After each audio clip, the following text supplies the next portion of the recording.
عودة ملك أفريقيا بعد التوقف الدولي لشهر أكتوبر.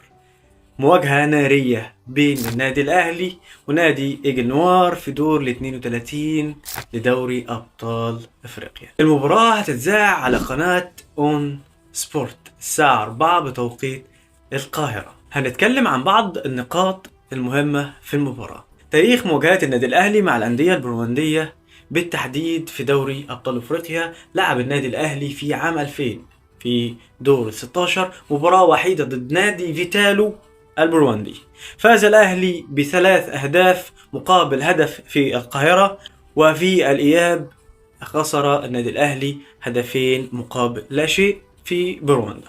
المواجهة الأولى للمدرب مع النادي الأهلي في دوري أبطال أفريقيا. سبق للمدرب أنه تعايش مع الفرق الإفريقية قبل كده مع نادي يوغسبورغ الألماني، طبعا لما سافر إلى جنوب أفريقيا. طبعا المدرب اتعامل قبل كده مع الأندية الأفريقية، يعني بداية بإذن الله هتكون شرسة للمدرب. دي التجربة الأولى للمدرب الدنماركي يثروب مع النادي الأهلي نادي القرن.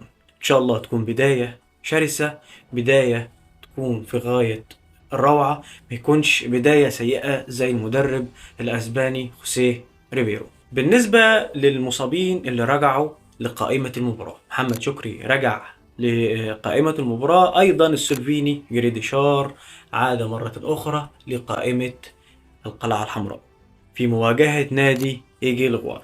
هنتكلم عن التشكيل المتوقع لمباراة النهاردة 4-2-3-1. هنحط التشكيل مع بعضينا، ولو عندك توقع آخر لتشكيل مباراة النهاردة ضد إيجيل غوار اكتبوا لنا في التعليقات. هنحط التشكيلة مع بعضينا. في حراسة المرمى قائد محمد الشناوي، الأظهرة محمد هاني كوكا، قلبي الدفاع ياسر إبراهيم وياسين مرعي. خط الوسط هيكون بن رمضان ومروان عطية. بالنسبة للهجوم هيكون جناح أيمن تريزيجيه، صانع ألعاب أحمد السيد زيزو، جناح أيسر بن شرقي. في رأس الحربة هيكون جريديشار. ده التشكيل المتوقع، وزي ما قلت لك لو عندك تشكيل بديل للتشكيل ده اكتبه لنا في التعليقات.